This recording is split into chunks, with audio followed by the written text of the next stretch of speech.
এটুকু বুঝেছি, জীবনটাকে ভালোভাবে উপভোগ করতে হলে সুবুদ্ধি থাকাটা খুব দরকার।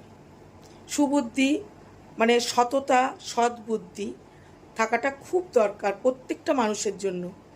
জীবনে তুমি যতই কষ্ট করো, যতই পরিশ্রম করো, যতই তুমি ইনকাম করো, সেই পারিশ্রমিক কিন্তু তুমি কিছুই পাবে না যদি তোমার উদ্দেশ্য খারাপ থাকে।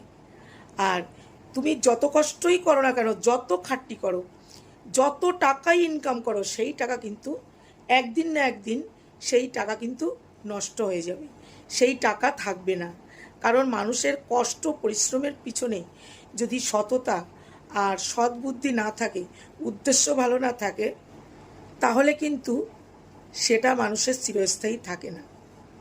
তাই যা কিছুই করো, যদি বুদ্ধি না থাকে, সবার বুদ্ধি সমান নয়, হয়তো অনেকে বুদ্ধি করে উঠতে পারে না, কিন্তু তার উদ্দেশ্য যদি ঠিক থাকে, তার সততা যদি ঠিক থাকে, তাহলে আমি বলবো ঈশ্বর তার পাশে সবসময় থাকে এবং তার সেই ভুল পথের চলা, তার যদি কোনো ভুল কাজ হয় তাহলেও সেটা সঠিক পথে ঈশ্বরই এনে দেবে।